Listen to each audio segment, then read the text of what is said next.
Hello, gorgeous soul, and welcome to this epic podcast. This is a place where you are encouraged and you have absolute freaking permission to unapologetically go after all of your dreams, all of your visions, all of your things on your vision board, like everything that your heart desires. I'm your host, Angharad, the High Vibe Babe, and I believe that we're all in this life to expand and experience our wildest dreams. If one of us can have it, then we all can. So that is the aim of this podcast. Each week I'll either be going solo or have guests with the aim to inspire, uplift you and give you the tools for you to live your most epic AF life and business possible. You can find me on Instagram with the handle @HighVibeBabe. Now let's get into today's episode. Hey beautiful babes, Angharad here, High Vibe Babe here today. I am really damn excited, and I feel like I say this every single interview, but I definitely am.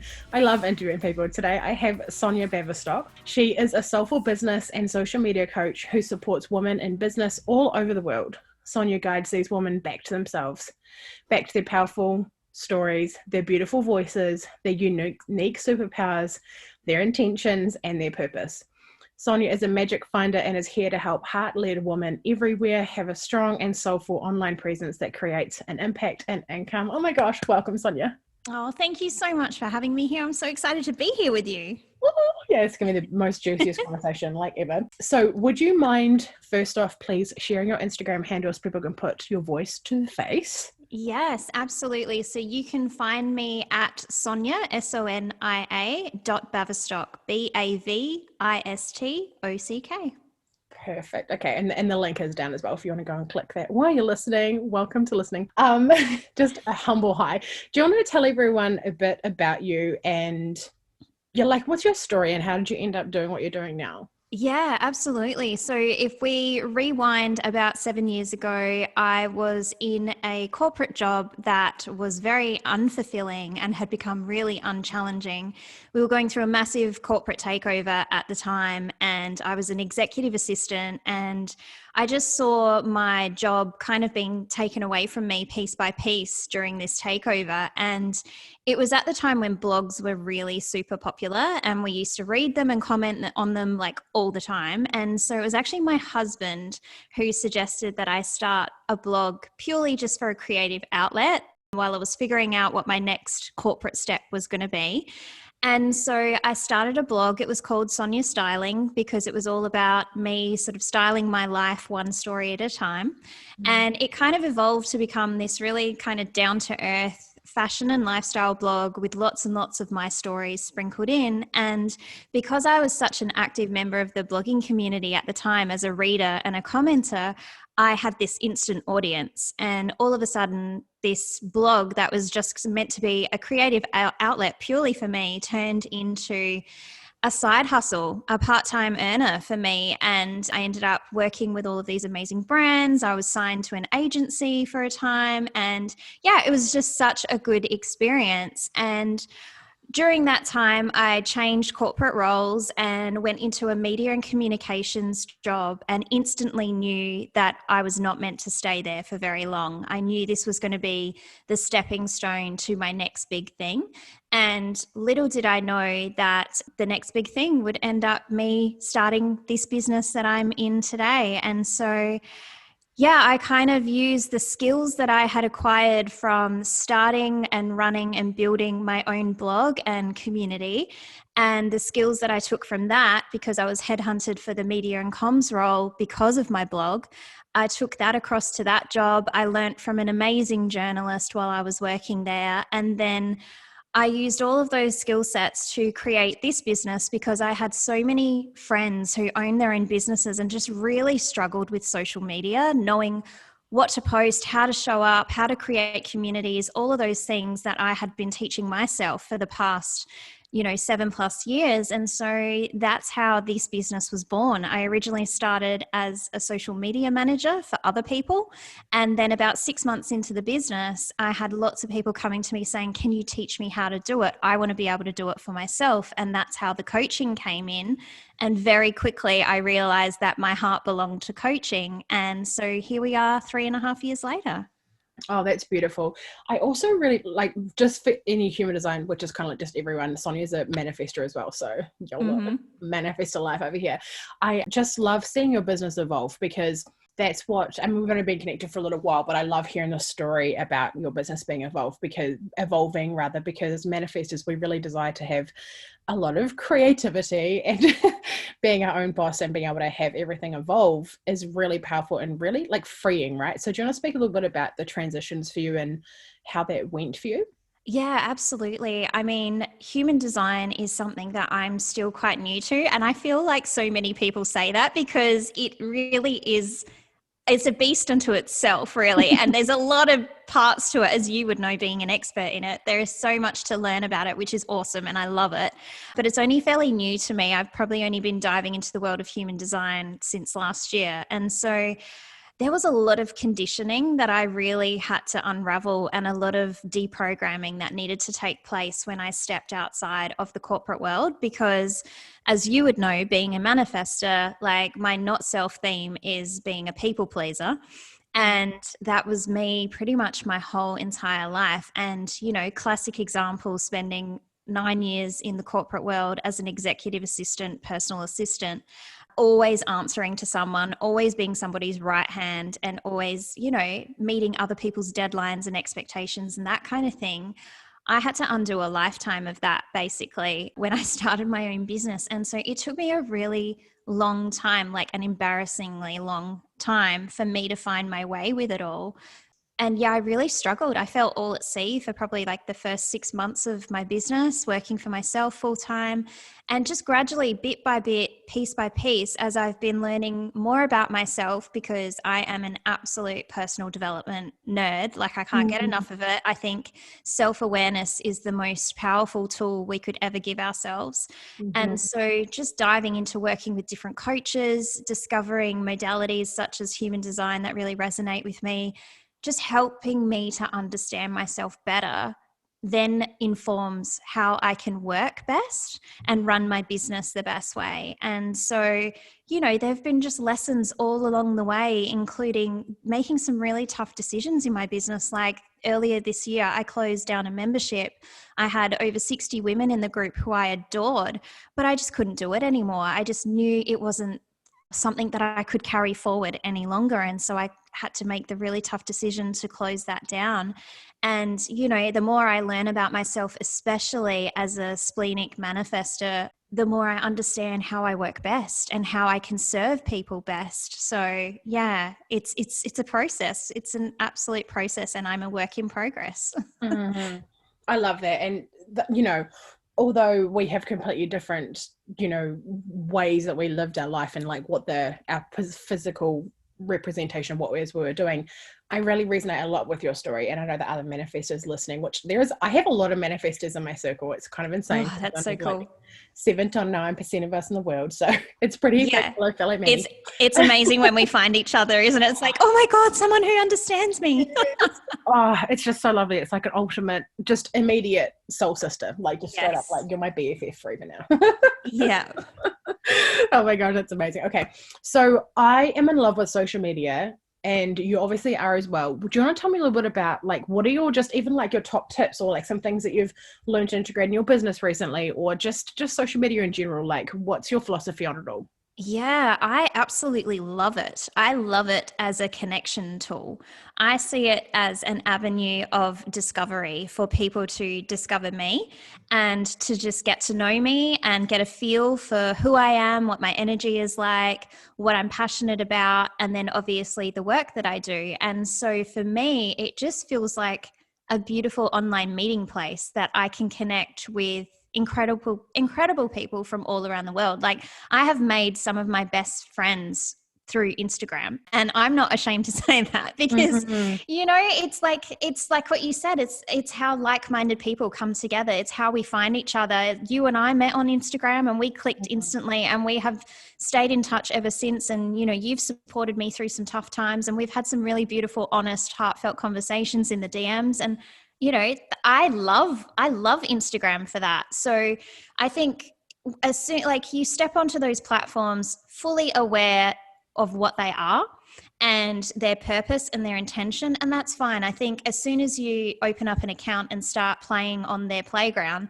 you know what you've signed up for, and that's cool. We all play by the rules of the game. But how I choose to see it is, you know, our energy, our vibe is so much stronger than any algorithm. Like, people can feel us, they can really sense us. And so I would really encourage anybody who is a coach, or if you're running your own business, you know, be on the social media platforms that really speak to you, and then allow yourself to be your complete self on there. Of course, you can absolutely choose what you do and don't share on there, and that goes without saying, but I think you need to turn the volume right up on your energy and just be your true fullest expression, because there is a magnetism to that.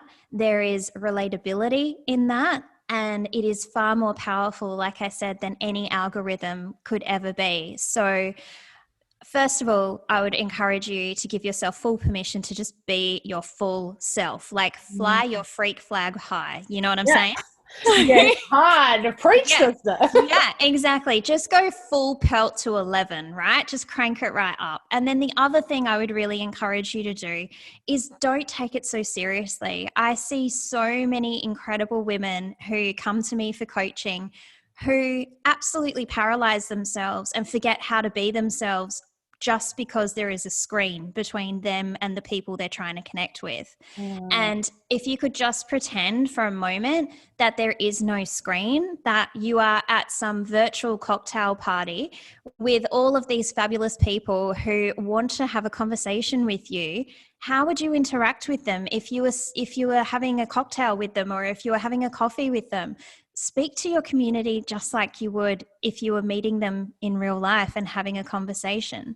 And then the third piece of advice I would give is to have fun with it. So play and experiment, try new things. At the moment, we're going crazy for reels. On Instagram. They are so fun. They're short 15 or 30-second videos that you can create, that you can teach people something, or you can showcase a bit of your personality or share your lifestyle with people. And that's what we want. We want a mix of what you're really good at and also who you are. I'm totally all up in the bandwagon, all up in the grill rather of the of the Instagram, like of Instagram reels. Like, it's just the tits. It really is. It's so fun. It's like, because I quite enjoy TikTok, to be honest, but it's a little more intense. I just Instagram is my favorite platform. Is it your favorite as well? Oh yeah, absolutely. And I think TikTok is definitely slightly skewed to a younger demographic, of course, because it's the new kid on the block. But like you said, there are some people who take it mad serious, right? And they turn it into a full production. And I'm like, kudos to you guys. I just want to be able to make a reel like in under half an hour. You know what I'm saying?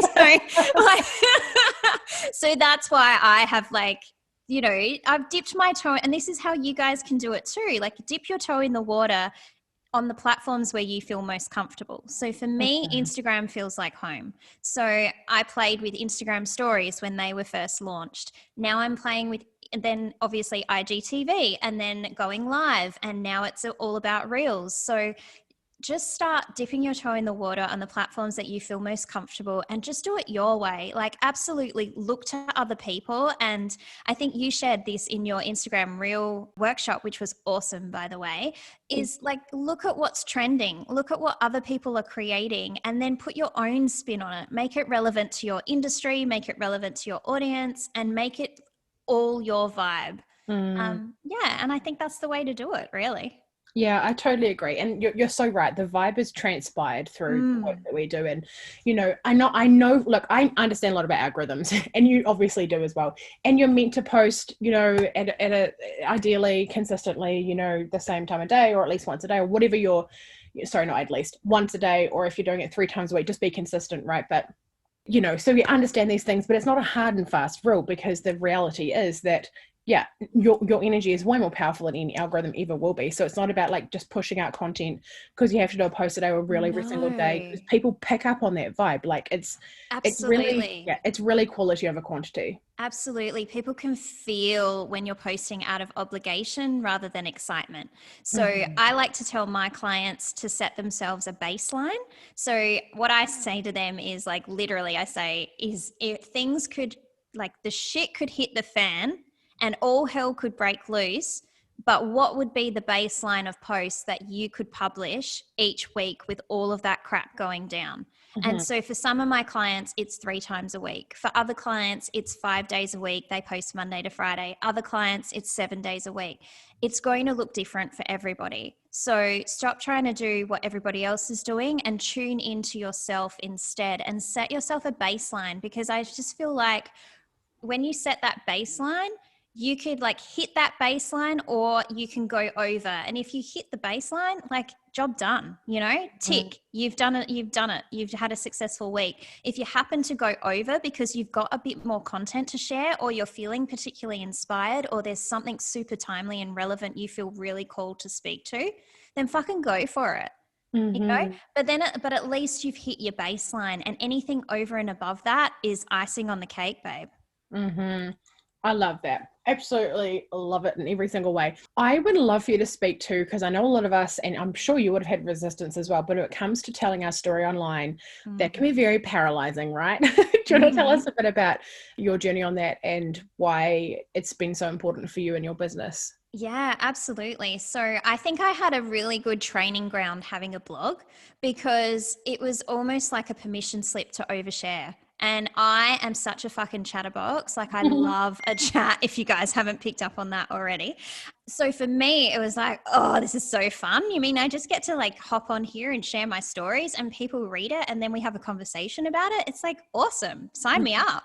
So for me, it kind of feels like a no-brainer, but I've had that training ground. For other people who are new to this and are coming into this, especially as a business or as a personal brand, it can feel quite scary. So what I would encourage you to do is to choose a few aspects of your personal life, because obviously if you're a business or a coach or an entrepreneur or whatever it is, you're going to be talking about what it is that you do and the topics of your industry that you're really passionate about. That goes without saying.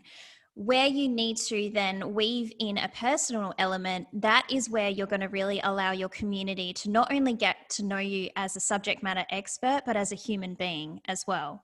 And that is the number one reason we're all on social media, is to connect with other people. So I always recommend choose a few aspects of your personal life that you would feel comfortable talking about with a stranger that you just met on an aeroplane. So you just got sat next to somebody, you got chatting. How much of your personal life would you share with that person that you just met? That's often a good yardstick for a lot of people. And, if there are a couple of aspects of your personal life, and literally they could be anything. Like if you're obsessed with coffee, then own that. Be a coffee addict, be a coffee enthusiast. If you love statement earrings or bold lipstick colors, then like make that your thing, because you never know what little thing is going to be the connecting force between you and someone else. So back in the day when I was blogging, I used to have in my bio that I was a leopard print obsessive, because I love leopard print. I mean, it's the neutral. And I have created so many connections and had so many people message me because of that one tiny line in my bio and the fact that I used to talk about it often. And so people would find leopard print items in shops and whatever, and they'd be taking photos and sending me a DM going, I thought of you. And that is memorability, right? That is being memorable. People think of you, so they're making connections. And so that's why I say it can be something seemingly tiny or completely random, but people will associate you with that thing. And so choose whatever it is that you're comfortable with sharing in your personal life. So for me, I share only a little bit about my husband, because he's not on social media, believe it or not, at all. And he doesn't really want himself splashed across my entire account. but he'll let me feature him now and then. So you'll see a lot of my cat and a lot of my dog. People love animals. They also love kids, and that's up to you whether you share your kids or not. And then aside from that, I will just share, the things that I love so that people can get to know me as a person, and there might be some sort of common thread between us that makes me relatable to them. And if you can create that relatability, then you're creating connection.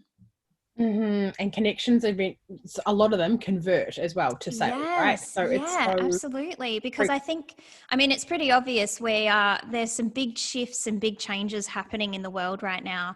And we are moving into this new paradigm. And it's no longer about, well, this is just my personal perspective, but I don't think it's no longer about like, oh, she has such and such a program and I want those results, so that's why I'm going to sign up for that and work with her or whatever it is.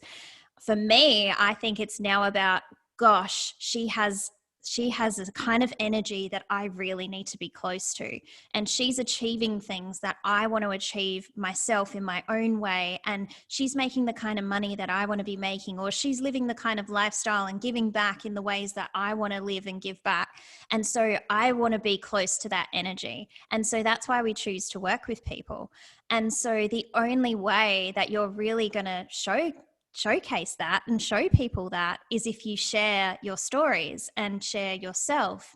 And I think, the biggest thing that we can really take out of the stories, and when I say stories, I just mean moments of your life that you have lived. It could be something tiny like a conversation at a cafe while you're getting your coffee, or it could be something really significant like, a life event that you moved through, or a trauma you experienced, or, an incredible coaching session you had with your coach.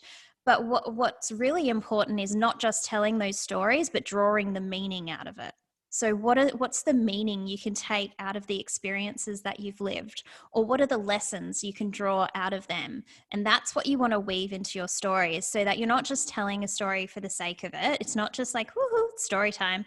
It's actually giving people something really tangible and valuable to ponder, to think about, to mull over, and to apply to their own lives. And then they look to you and they just think, gosh, wow, she's incredible. Like, she managed to draw that out of that, and that's just taught me something. And my God, I love her. I'm vibing with her. Like, that's what your stories create. God, I couldn't. I've just been nodding the whole time. It's like, yeah, it's going, yeah, it's going.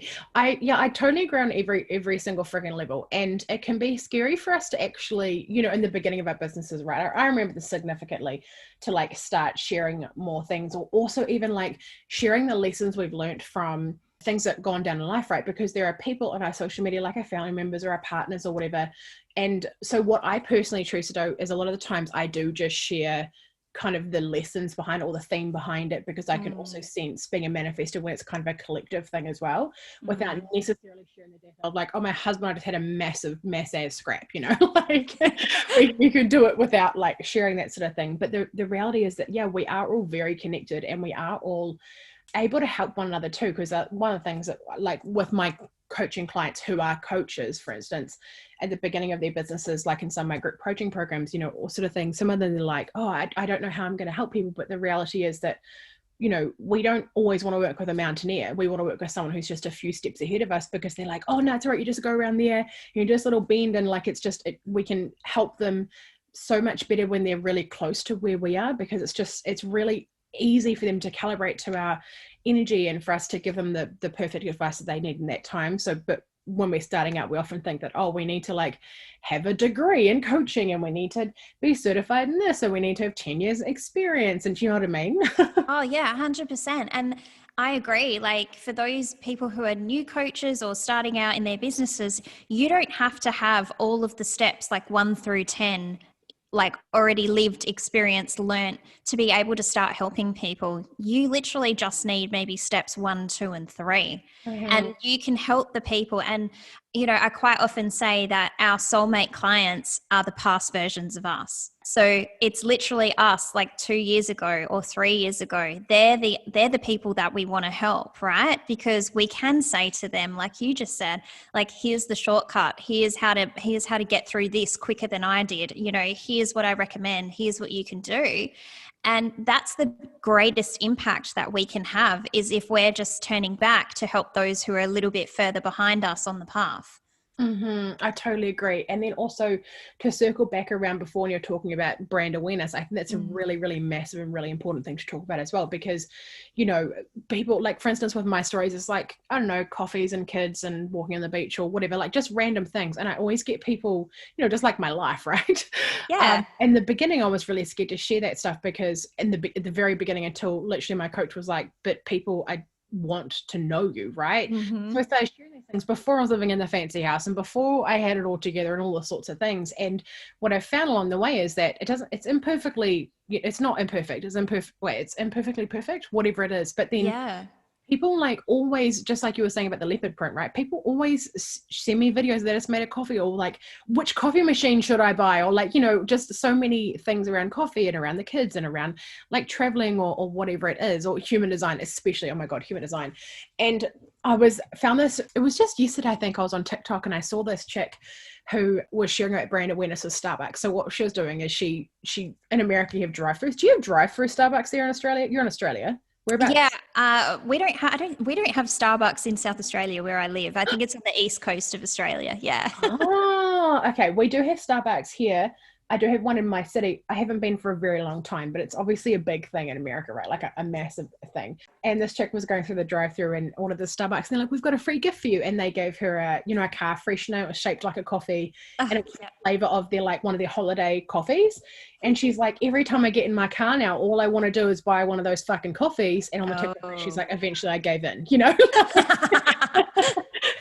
So it's the same thing for us with our brand awareness and stuff. So making that really strong connection, some people will then end up being converting because they were able to connect with us on a level that if we hadn't shown these aspects of us, which, as you said, you can filter, right? You don't have to show your kids, you don't have to show anything, you don't have to show your ass to get 10,000 followers or whatever, right? But if you are, you do you, boo. That's the tip, right? But yeah, that people relate to us because of who we are, and that's the reason ultimately why, like, Kylie Jenner gets paid $1 million to post a fucking photo for 10 minutes on her stories or whatever, you know. That's so right. People know, like, and trust her. Exactly. And I think, you made a really good point there, is like, I like to say, your playground, your rules. So you choose what you share. Like, you're the adult here, you're in charge of what you share. So, share what you're comfortable sharing, and then allow people to get to know you. And really, one of the best tips that I could share with you is have conversations in the DMs with people, because that is where the magic happens, right? A lot of people are quite shy still to leave comments on posts. They will lurk and they will watch every single thing you post. They will watch every story. They will watch every post. And this is so true. A client of mine just recently opened her own bricks and mortar store. She has an online store, but she's opened up an actual physical store now.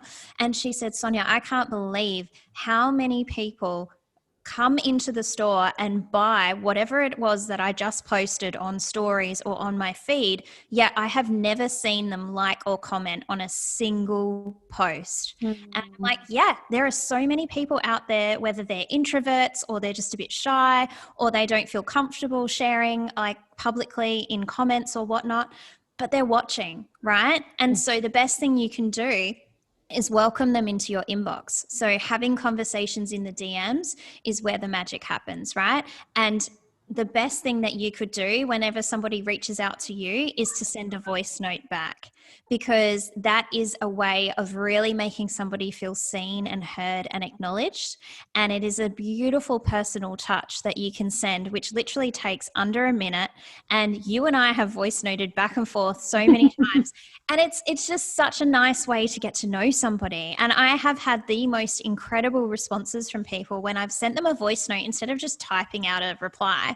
I've sent them a voice note and they've gone, "Oh my gosh, it's so nice to hear your voice. Thank you so much for talking to me." It's just the little things. It's where can you add like a personal touch, or where can you humanize an interaction with somebody online? And that goes beyond socials. That can be translated to, if you run a product-based business, can you include a handwritten thank you note in the order? Or, if you're sending out an email to people, use their name in the email and really personalize it and make it all about you. all the things that you love and all the things you know that they love. Like, make it a really personal human experience. Yeah, I totally dig that and totally agree. And one of the analogies that I use is like, I'm an ex-farmer, so this is like, my life. But we used to have to, like, you hose down the yard after you finish milking, and you have a high pressured hose. And if you open it all up, all the way up, then it doesn't actually wash much. But when you put it on as high pressured, then it actually makes things move a lot quicker. And you can sort of, like with a garden hose, right? If you put your thumb over it, it happens a lot quicker. And things, if you're trying to get something off your deck or whatever, it's the same sort of thing with our clients, right? So don't try and be broad all the time.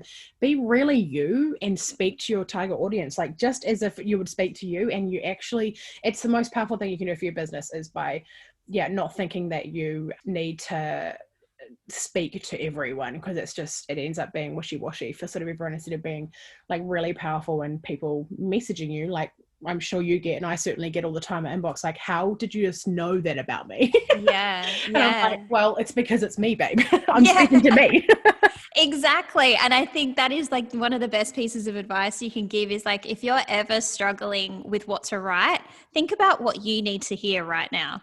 And chances are, like, whenever you share a post like that, it'll go gangbusters. And, it's like that classic line, I don't know who needs to hear this right now. Spoiler alert, it's me. Yeah. And then when you share it, watch the people come out of the woodwork, they're like, oh my God, it's like you're talking directly to me, or yes, this is what I'm going through too right now, or this is how I'm feeling. It's such a beautiful connector between you and them. Yeah. Oh my gosh. I totally agree. Yes. Yeah. So do you want to share with me and us a little bit about what your vision is for 2021?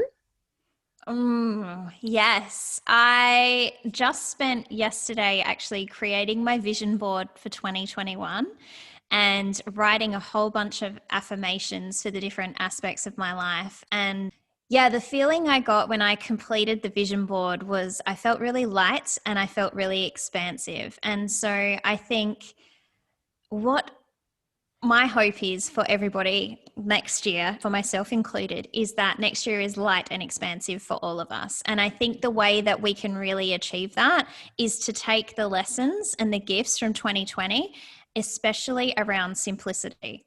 Mm-hmm. So how can we make our lives more simple? How can we make our businesses more simple? Because I think there is so much beauty in simplicity.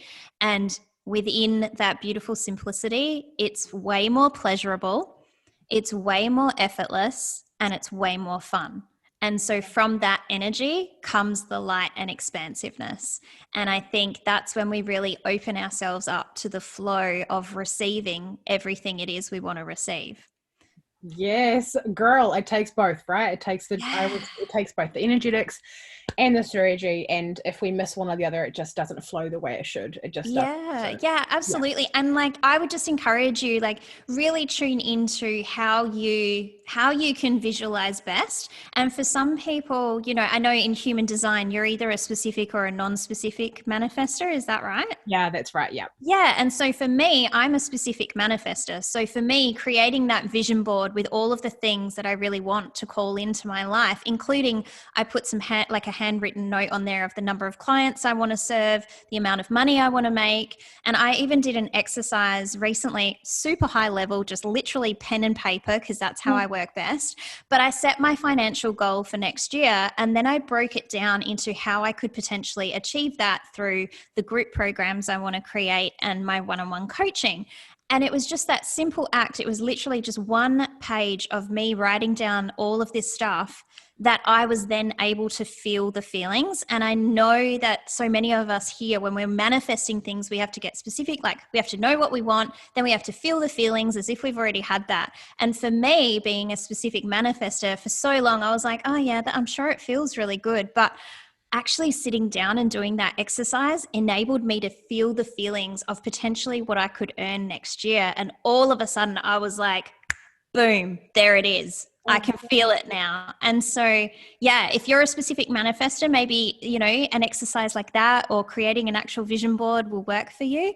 But I think no matter what type of manifestor you are, then give yourself the time and the space to dream a little bit, really tune into what it is that you want for next year, and then ask yourself how you can get there in the simplest, most pleasurable, effortless way. That is beautiful. 100%. All about embracing their femininity and yeah. Yeah. And then put your plan of action into place, because as you always say, we need to marry the masculine with the feminine, like, dream and be flowy and flexible and fluid with it, but then put your foot to the gas and take some action. Yeah, and love the masculine drive. Like for a lot, like for me, I was really conditioned masculine. It's really funny. Everyone's like, you're so feminine. I'm like, well, it perceives like that, but on the inside, I feel very masculine. However, and then I started learning about femininity and like how much I was cock blocking myself, and went through a stage of like, oh, masculine's so bad. Now I'm like, I love me some fucking masculine drive. Like, man, she gets shit done. Yeah, exactly. And it's fun. Also, just sort of note for any of you who are listening, and if you don't know whether you're a specific or non-specific manifestor, when you look at your human design chart, above your head, you have the 4 arrows. On the right-hand side, it's the bottom arrow. If you're pointing to the right, you're a non-specific manifestor. And if you're pointing to the left, you are a specific manifestor, just so you know. Yeah, and it's good to know, because for some people it is just about feeling the feelings and having a bit of a vision, a bit of a loose vision, and this or something better. And then for others of us, like, we need the detail to feel the feelings, and then we've got our motivator, we've got our driver. 100%. I mean, and who doesn't want a quicker hack to manifest? I mean, come on. Yes, exactly. Totally here for the shortcut. Oh my gosh. Okay, this has been so much fun. I want to just put the floor out for you to share about anything you've got coming out in 2021 and where people can come and find you a bit more as well. Hang out. Yeah, absolutely. Well, I always am hanging out on Instagram, so please come and join me there and send me a DM and let's have a chat. At the moment, you can work with me one-on-one, and in 2021, of course, that my one-on-one coaching will continue. And I'm also introducing some group programs, which I'm really excited about. So far, I have 4 in the pipeline, and they are all on topics that I see so many of my clients and people in my community struggling with. And they have been things that are passions of mine and that I happen to be really, really good at, and also things that I have moved through myself in 2020. And so I'm really excited to be bringing them. They're going to be shorter group programs, so they're going to be really accessible and really easy to be able to move through the content, and for you to then be able to take it forward with you and just implement and incorporate that into your life and business every day moving forward. And who knows, after that, we'll just wait and see what unfolds for this little manifester. Oh my gosh, I love it. You're like, I already have 4. Yeah. I love it. Manifest alive, yes. Yeah. Oh my gosh, that's amazing. Cool. Do you have a website as well? I do. So it's actually my old business name before I stepped out from behind the veil and started owning myself and my name and just being myself out there. So it is scribeandsocial.com.au. So scribe as in a writer, and social.com.au. Oh, yay. Okay. The link is down below as well for anyone who wants to go and follow. And please do screenshot this, and especially if you're a manifestor, please tell us. Yes, please share with us your biggest takeaway or any little juicy tidbit that we've shared that, really resonated with you. We would love to see that. It's always great to get feedback. I would love to know. And for anyone else who's listening, do you have any final notes of anything you think someone might need to hear?